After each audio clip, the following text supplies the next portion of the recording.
വഴിമുട്ടിയോ life.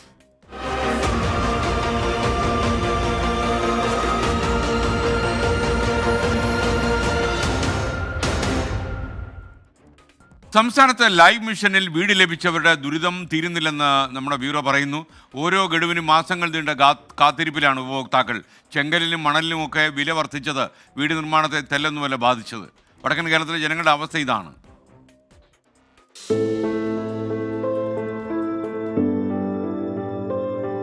വർഷങ്ങൾ നീണ്ട വീടെന്ന സ്വപ്നം യാഥാർത്ഥ്യമാകുമെന്ന പ്രതീക്ഷയിൽ ആശകൾ നെയ്തവർ. സ്വപ്ന സാഫല്യത്തിനായി കാത്തിരുന്ന് കരഞ്ഞു കലങ്ങിയ കണ്ണുകൾ.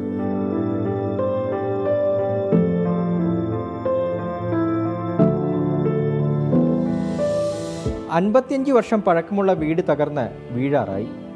ലൈഫിൽ വീട് ലഭിച്ചെങ്കിലും പണം കൃത്യമായി ലഭിക്കാത്തതിനാൽ 1.5 വർഷത്തിലേറെയായി കാത്തിരിപ്പിലാണ് കമലം. മഴക്കാലം വരുന്നതിന് മുമ്പ് വീട് ഒരുക്കുക നേരെ തന്നെ വരും. പണിയെടുക്കാവണാഞ്ഞു പേടിയതല്ല പൊളിഞ്ഞിട്ട് പോയിന് എന്തില്ല. ക്യാൻസർ ബാധിതയായ ഭാര്യയുടെ ആഗ്രഹമായിരുന്നു പുതിയ വീട്. അത് യാഥാർത്ഥ്യമാക്കാൻ രമേശിനും കഴിഞ്ഞില്ല. നമ്മളെ കയ്യിലൊന്നുമില്ല, കിട്ടുന്ന അനുസരിച്ച് പണി നീങ്ങിക്കൊണ്ട് പോകുന്നു. അപ്പോൾ ഒന്ന് ഒരു അകട കൂടി പെട്ടെന്ന് കിട്ടിപ്പോയെങ്കിൽ ഒന്ന് ഈ മയക്ക് മുമ്പ് ഇരിക്കണമെന്നൊരു ആഗ്രഹമുണ്ട് വീട്ടിൽ.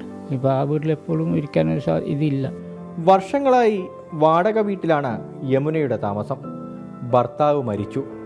3 മക്കളെ വളർത്തിയത് തൊഴിലുറപ്പ് പണി ചെയ്തുകൊണ്ട്. അടുത്ത മഴക്കാലത്തെങ്കിലും പുതിയ വീട്ടിൽ കയറാനാകുമോ എന്ന ആശങ്കയിലാണിവർ. മഴ വന്നെങ്കിൽ ഇനിയിപ്പോൾ ഈ മഴ പോയിട്ട് ഇന്നത്തെ മഴ വരുമ്പോൾ അതിന് മുന്നേ വന്നിട്ട് ഇരിക്കണമായിട്ട് ഇതാക്കുന്നത്. പൈസ വേഗം കൊടുക്കുന്നത് ശുദ്ധില്ല, എന്തു പറയുന്നില്ല എന്തു.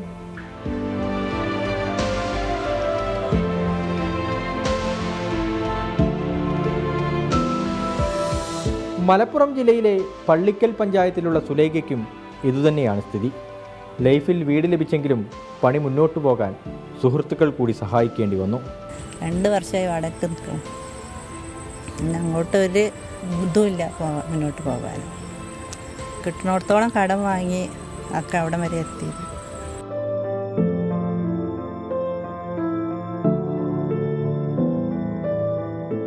ഇത് ജില്ലയിലെ മാത്രം പ്രശ്നമല്ല. സംസ്ഥാനത്തുടനീളം ലക്ഷക്കണക്കിന് ആളുകളാണ് തലചായ്ക്കാൻ ഒരിടമില്ലാതെ സർക്കാർ ഫണ്ടിനായി കാത്തിരിക്കുന്നത്. രജീഷ് കരിവള്ളൂരിനൊപ്പം അരുൺ പാറയ്ക്കൽ, 24 കാസർഗോഡ്.